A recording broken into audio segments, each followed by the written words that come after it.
Champions ট্রফিতে সাকিব তামিম। অবশেষে সাকিব তামিমের অবসান ঘটতে যাচ্ছে আসন্ন চ্যাম্পিয়ন্স ট্রফিতে। এবার চ্যাম্পিয়ন্স ট্রফিতে দলে ফিরতে পারেন এই দুই বিধ্বংসী তারকা ক্রিকেটার। আগামী ফেব্রুয়ারি মাসে অনুষ্ঠিত হতে যাচ্ছে 8টি দল নিয়ে বিশ্ব চ্যাম্পিয়ন্স ট্রফি। ইতিমধ্যে অনেক দল স্কোয়াড ঘোষণা করেছে, তবে বাংলাদেশ এখনো করেনি।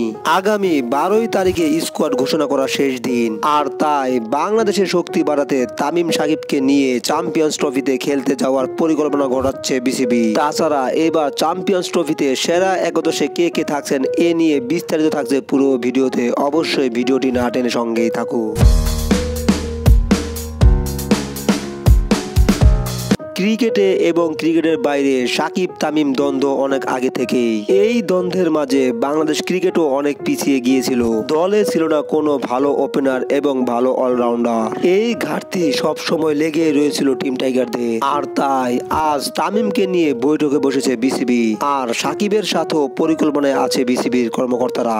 সবকিছু ঠিক থাকলে আগামী চ্যাম্পিয়ন্স ট্রফিতে অংশগ্রহণ করবে বাংলাদেশের সেরা একাদশ। এক নজরে দেখে নেওয়া যাক এবারের চ্যাম্পিয়ন্স ট্রফিতে বাংলাদেশের একাদশে কে কে থাকছে।